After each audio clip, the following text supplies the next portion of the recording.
হাদির মতোই তার বজ্রকণ্ঠ, হাদির মতোই তার সাহস। তাই ওসমান হাদির অভাবটা যদি কেউ কিছুটা হলেও পূরণ করতে পারে সেটা জাবেরই পারবেন।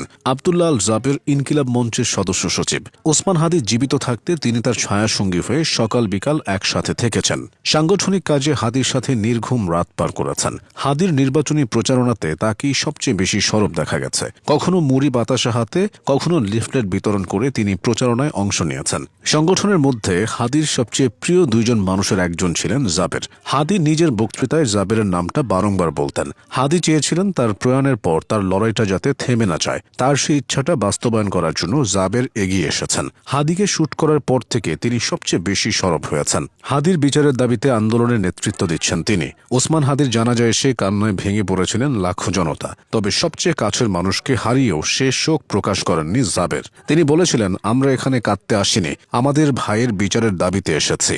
এরপর স্বরাষ্ট্র উপদেষ্টাকে তিরস্কার করে বলেছিলেন, বুইরা ভাম, স্বরাষ্ট্র উপদেষ্টা পদত্যাগ করতে হলেও সবকিছু প্রকাশ করে পদত্যাগ করতে হবে, এমন হুঁশিয়ারি দিয়েছিলেন জাবের। এছাড়া শাহবাগে অবস্থান কর্মসূচিতে তার স্লোগানে একাত্মতা জানাচ্ছে সকলে। হাদির বিচারের পাশাপাশি সাংগঠনিক কাজকেও তিনি এগিয়ে নিয়ে যাচ্ছেন। ইনকিলাব মঞ্চের সদস্য সচিব হিসেবে তিনি ইতিমধ্যেই নিজের সাংগঠনিক দক্ষতার প্রমাণ দিয়েছেন। অনেকের মতে জাবেরের কণ্ঠস্বর হাদির মতোই বজ্র কঠিন এবং মানুষের আবেগ ও যুক্তিকে এক সুতোয় গাঁথার ক্ষমতা তার রয়েছে। হাদি যেমন রাজপথে নির্ভীক ছিলেন, জাবেরের কর্মকাণ্ডেও সেই সাহসের প্রতিফলন দেখা যায়। অবশ্য জাবেরের সামনে বেশ কিছু চ্যালেঞ্জও আছে।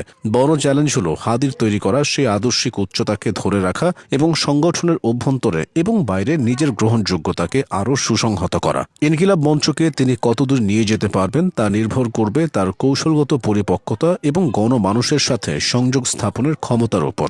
জাবের যদি হাদির মতো আপসহীন থেকে আধুনিক রাজনৈতিক বাস্তবতাকে মোকাবিলা করতে পারেন, তবে ইনকিলাব মঞ্চ কেবল একটি প্রতিবাদী প্ল্যাটফর্ম হিসেবে আগের মতো টিকে থাকবে। জাবেরের সামনে আরেকটি প্রধান চ্যালেঞ্জ হল ইনকিলাব মঞ্চের অভ্যন্তরীণ সংহতি বজায় রাখা। হাদির অনুপস্থিতিতে সংগঠনের মধ্যে নেতৃত্বের দ্বন্দ্ব তৈরি হওয়া অস্বাভাবিক নয়। বর্তমান রাজনৈতিক পরিস্থিতিতে বিভিন্ন মহলের চাপ মোকাবিলা করা তার জন্য একটি বড় পরীক্ষা হবে। হাদির চিরবিদায় যেমন একটি শোকাবহ ঘটনা, তেমনি এটি জাবেরের উপর এক বিশাল দায়িত্ব চাপিয়ে দিয়েছে। তাকে প্রমাণ করতে হবে যে ইনকিলাব মঞ্চ কোনো ব্যক্তিকেন্দ্রিক সংগঠন নয়, বরং এটি একটি নির্দিষ্ট আদর্শের উপর ভিত্তি করে গঠিত। হাদির মতো সাধারণ মানুষের জমায়েত করার ক্ষমতা অর্জন করা তার জন্য সময় সাপেক্ষ হলেও জাবেরের মাঝে সেই তেজ ও জনমুখী চেতনা স্পষ্ট। বিশেষ করে তরুণ প্রজন্মের কাছে তার আবেদন সময়ের সাথে বাড়ছে, যা সংগঠনের প্রসারে সহায়ক হবে। তবে সামাজিক যোগাযোগ মাধ্যম এবং রাজপথের লড়াই উভয় ক্ষেত্রেই তাকে হাদির মতো সমানভাবে সক্রিয় থাকতে হবে।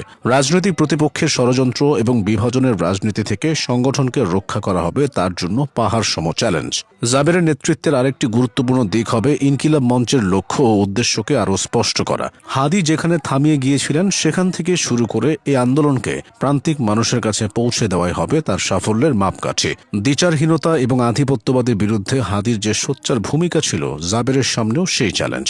ইনকিলাব মঞ্চের ভবিষ্যৎ এখন জাবেরের দূরদর্শিতা এবং রাজপথের লড়াইয়ের উপর নির্ভর করছে। আব্দুল্লাহ আল জাবের সেটা কতদূর এগিয়ে নিতে পারবেন সে উত্তর সময়ের হাতে তোলা রইল।